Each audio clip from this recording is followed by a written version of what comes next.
Dans la petite chapelle du village de Chevreuse, une quinzaine d'œuvres du peintre symboliste Grattalou sont exposées. Couleurs, formes, matières, tout est réfléchi pour faire passer une émotion ou un message. En fait, le symbolisme, c'est l'image cachée derrière ce qui est représenté, tout simplement. Le cercle représente souvent l'union, le triangle, c'est un signe un peu protecteur. Et c'est effectivement tous ces signes, mais également les images mises dans un contexte qui véhiculent un message symbolique, que le visiteur reçoit d'ailleurs, parfois, comme dit Grattalou, sans s'en apercevoir, mais il le reçoit.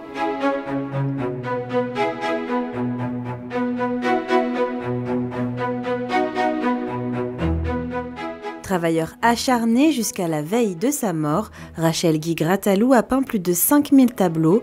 Aussi, chaque année de sa vie, le peintre sélectionnait une thématique à partir de laquelle il produisait une cinquantaine de toiles.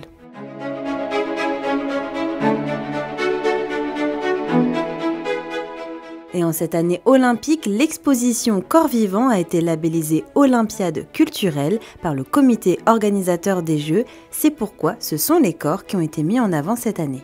C'est pratiquement comme des sculptures, Grattalou. Ces corps sont retravaillés avec ces matières. Ici, c'est du sable qu'il avait trouvé sur une plage à Lacanau où il allait souvent pendant les vacances. Ce sont des corps qui s'expriment sur une plage, sur un fond d'océan. Dans le jardin, l'artiste Antoinette Rosan prend le relais. Issue de 5 générations d'artistes, c'est assez tard qu'elle découvre sa vocation. On m'a mis une terre glaise entre les mains et voilà, j'ai changé de vie complètement. Et après, ça a été tout un parcours depuis une vingtaine d'années.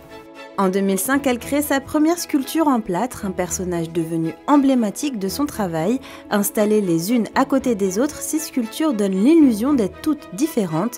Pourtant, elles sont semblables.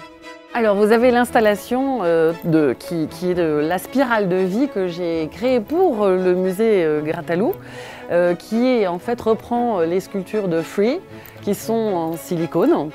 Et l'idée là, c'est vraiment de dire que voilà, il y a une espèce de spirale qui monte vers le ciel et qui a un appel à la vie. L'exposition Corps vivant est ouverte jusqu'au 11 novembre 2024 et comme d'habitude, pour ceux qui veulent aller plus loin, chaque œuvre est documentée par un podcast.